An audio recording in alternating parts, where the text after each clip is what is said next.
आर्थिक मंदी से, आर्थिक तंगी से, आतंकवाद से जूझ ही रहा है और अब एक नई मुसीबत आ खड़ी है। आटा नहीं है समझ में आ रहा था, लेकिन अब गैस की भी वहां पर किल्लत होने वाली। दो जहाज हायर करे भाई ने किराए पे लिए, जो ऊपर से फूल फेंक रहे थे इनके ऊपर। यह हाल है उस मुल्क का जो कि डिफॉल्ट के दहाने पे खड़ा है, जो रोटी खाने के लिए, दवाइयों के लिए, छोटी छोटी जो जरूरियात हैं उनके लिए दुनिया भर से, IMF से, वर्ल्ड बैंक से भीख मांगता है। उनको सिर्फ और सिर्फ इस वक्त अगर देखा जाए तो भारत को सिर्फ और सिर्फ एक इतराज है। बार बार डॉक्टर जयशंकर साहब उस पर बोल चुके हैं। वो कहते हैं कि टेररिज्म, दहशतगर्दी, अपने को कंट्रोल करो। उनको खदशात हैं, उनके जो इल्जामात हैं वो सबसे पहले आपको ठीक करने पड़ेंगे और वो सियासी बयानात से ठीक नहीं होंगे। अब भारत के साथ रिलेशनशिप ठीक करना सियासी पोर्टफोलियो का हिस्सा ही नहीं। जबरदस्त। डिफेंस, वो आर्मी का है, डिफेंस का उसके साथ रिलेशन। समझता हूँ कि इंडिया पाकिस्तान की जो रिलेशनशिप है वो अब जिस नैज पे है, जिस जगह पे पहुंच चुकी है, उस पे इंडिया के लिए ये कोई बहुत ज्यादा इंपॉर्टेंट नहीं है कि वो पाकिस्तान को किसी ट्रिक में ला के तो किसी तरीके से जो है वो पीस प्रोसेस के अंदर लेके। ये जो फोटोज है ना इनकी, नवाज शरीफ की जहाज फूल पत्ती फेंक रहा है, ये फोटोज IMF के पास देनी चाहिए, सऊदी अरब के पास भेजनी चाहिए। किसी ने भेजे भी होंगे, आई एम वेरी श्योर। ये चीन के पास कि बॉस देखो तुमसे लेते हैं पैसा आवाम के लिए और फिर ये बकवास करते हैं। नरेंद्र मोदी की ये जो पॉलिसी है पाकिस्तान के हवाले से कि जी ये दहशतगर्दी कराते हैं, स्पॉन्सर करते हैं, ये करते हैं, वो करते हैं, ये डाल चुकी है। और ये क्या उनके लिए भी इसको मुश्किल नहीं होगा कल को जब चीजें रिवर्स करना पड़ती? फोल्डर उनको पकड़ाया जाएगा, फाइल दी जाएगी तो वो शायद किसी के सामने इंडिया जाके रख दें, लेकिन उसके ऊपर ना फाइल पे साइन करने की सलाहियत है, ना इनके पास कोई डिसीजन लेने की सलाहियत है। जय हिंद दोस्तों, पाकिस्तान में अब नवाज शरीफ आ चुके हैं क्योंकि सियासत गर्म होती जा रही है, इलेक्शन नजदीक है और यहां पे जो मुद्दा रखा गया है भारत से समझौता, भारत से व्यापार। और ये भी उन्होंने कहा कि भारत और पाकिस्तान अगर बैठे तो कश्मीर मसले का हल निकल सकता है। कश्मीर का तो कोई इश्यू अभी तक हमने देखा नहीं कि कोई इश्यू अब रहा है। इश्यू है तो सिर्फ POK का। तो POK का जो इश्यू है वो सॉल्व अगर होना है तो उसके लिए मिलिट्री एस्टैब्लिशमेंट को इंटरफेयर करना पड़ेगा।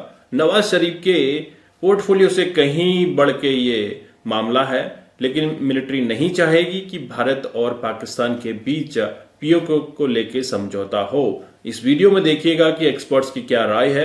आप नवाज शरीफ के रिटर्न और इंडिया के साथ नॉर्मलाइजेशन को कैसे देखते हैं, जिसका उन्होंने जिक्र भी किया है कि अगर बांग्लादेश से पाकिस्तान कॉरिडोर बन जाता तो इंडिया जरूर उसका हिस्सा बनता। What do you make of that sir? बहुत बड़ी इंपॉर्टेंट स्टेटमेंट है इस हवाले से कि एक खास जो है ना, इसमें दो तरह के मैसेजेस हैं। एक तो जो एक रिग्रेट फील करने वाली बात है कि जो कुछ माजी में जिस तरह की पॉलिसियां पाकिस्तान में अपनाई जाती रही हैं उनको डिसआर्म करने और उन पे एक तरह का तासुफ का इज़हार है। और इसके साथ साथ ये बात भी जुड़ी हुई है कि फ्यूचर के बारे में कुछ होप्स जो है ना वो मौजूद हैं। अब बात ये है कि ये जिस तरह आपने बयान किया ना, देखें ये मैं नहीं समझता कि हमें जो है वो क्यों अपने आप को एक ऐसी उसमें डालें कि पाकिस्तान के साथ हम जो है वो कोई इस तरह का अगर सिचुएशन क्रिएट करते हैं तो उसकी वजह से हमें फायदे के बजाय नुकसान हो सकता है।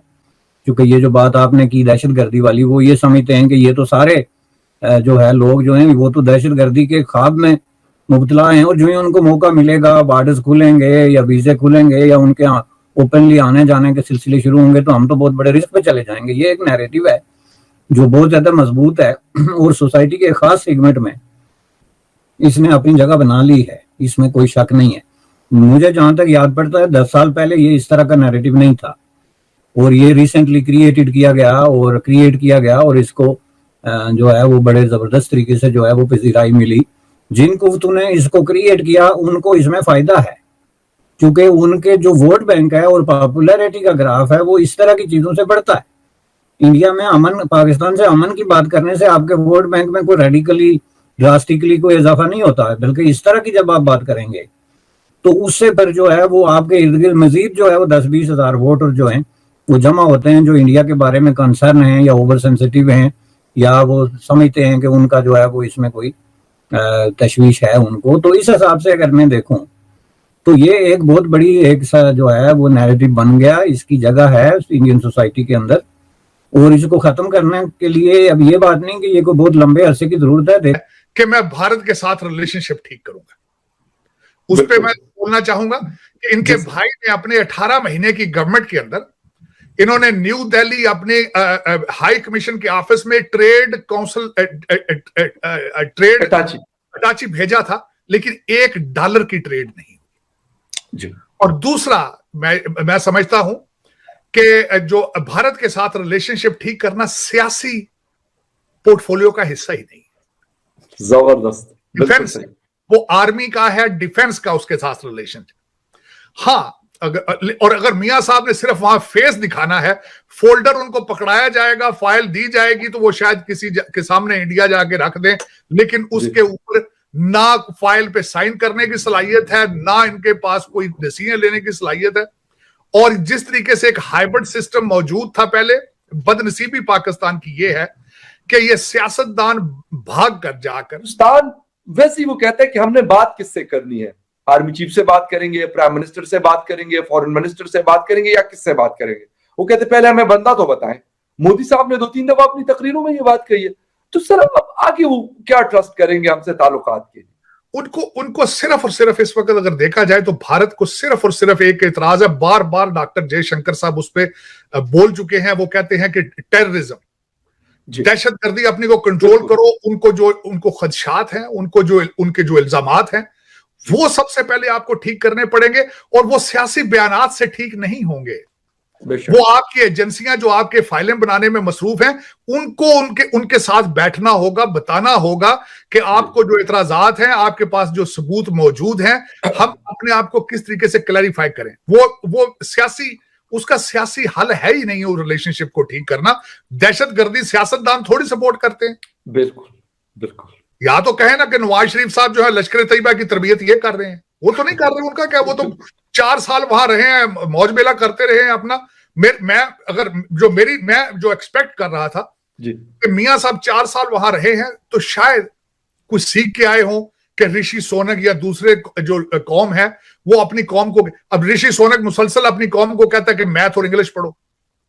मियां साहब ने को बताया अपनी कौम को, जो 65,000 लोग इनके जलसे में बेरोजगार खड़े थे सामने, उनको बताया कि मैं तुम्हारे रोजगार कितनी फैक्ट्रियां यहां लगाऊंगा, एक्सपोर्ट किस तरह बढ़ाऊंगा।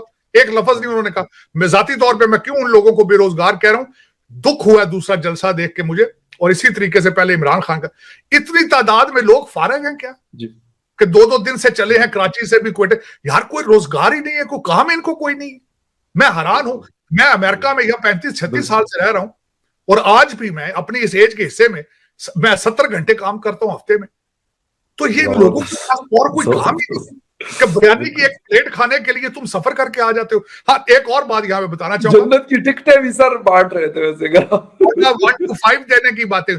और दूसरी एक और जलसे की, फखर भाई, जलसे की जो मैंने जब उस पर मैं रिसर्च कर रहा था, तो कई लोग मियां साहब की तकरीर के दौरान ही उठ के चले गए थे, और फिर उसके बाद यहां तक खबरें आ रही हैं कि वहां झगड़े भी हुए हैं, लोगों को पैसे भी नहीं मिले, लोगों ने 1 to 5 अपना मोटरसाइकिल मांगे, वो भी नहीं मिले, और झगड़े भी वहां हुए।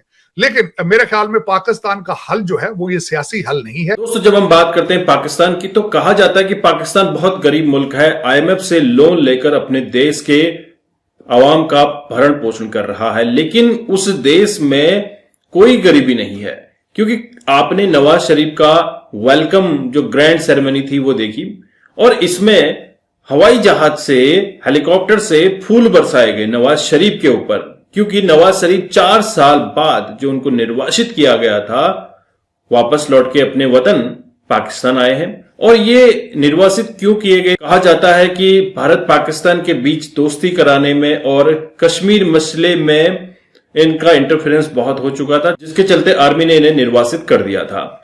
लेकिन अब ये आ चुके हैं ग्राउंड पे, तो अब इलेक्शन होना लाजमी है। भारत से बातचीत करना चाहते हैं, व्यापार करना चाहते हैं, लेकिन भारत और पाकिस्तान के बीच व्यापार तब तक नहीं हो सकता जब तक आतंकवाद बॉर्डर पार से रुकेगा नहीं। कई बार श्री जयशंकर साहब बता चुके हैं कि भारत पाकिस्तान से दोस्ती एक ही कंडीशन में कर सकता है, जब तक पाकिस्तान बोले तो बॉर्डर पार से आतंकवाद की कोई भी एक्टिविटी ना हो, आतंकवाद बंद ना हो जाए। 0 टॉलरेंस पॉलिसी यहां पे आतंकवाद को लेकर चल रहा है भारत। अगर ये सब होता है तो ही बातचीत हो सकती है, भले इसमें आर्मी का इंटरफेरेंस हो जाए, लेकिन आर्मी का इंटरफेरेंस होने के बावजूद भी अगर आतंकवाद चलता रहा तो भारत कोई भी रिश्ते नहीं रखेगा। दोस्तों, पाकिस्तान में आटे की, दवाइयों की किल्लत तो पहले से थी, लेकिन अब जो किल्लत सामने आ रही है, जबरदस्त शॉर्टेज गैस की देखने को मिली है, पेट्रोल की देखने को मिल रही है, जिसके चलते पाकिस्तान में बहुत बुरे हाल हो सकते हैं। पाकिस्तान में अगर पेट्रोल 400 रुपए पहुंच जाता है तो आवाम की पहुंच से बाहर चला जाएगा। जैसे आज की डेट में सोना खरीदना बहुत मुश्किल हो चुका है, उसी तरह से पाकिस्तान में पेट्रोल खरीदना भी मुश्किल हो जाएगा। गैस की किल्लतें आपको जगह जगह सिटीज में देखने को मिल रही हैं। पाकिस्तान में खासतौर पे गैस की सप्लाई में भी उन्होंने डिफॉल्ट किया है और आने वाले समय में भी पाकिस्तान इसी तरह से डिफॉल्ट करता रहेगा और IMF से लोन मांग मांग के, चाइना, सऊदी अरब या अरब ममालिक से ये लोन मांग मांग के अपने जो लीडर्स हैं उनके स्वागत में इतना पैसा बहा रहे हैं। दोस्तों, आपको ये वीडियो कैसा लगा जरूर कमेंट करके बताइएगा। मिलता हूं अगले वीडियो में, तब तक के लिए थैंक यू। जय हिंद, जय भारत।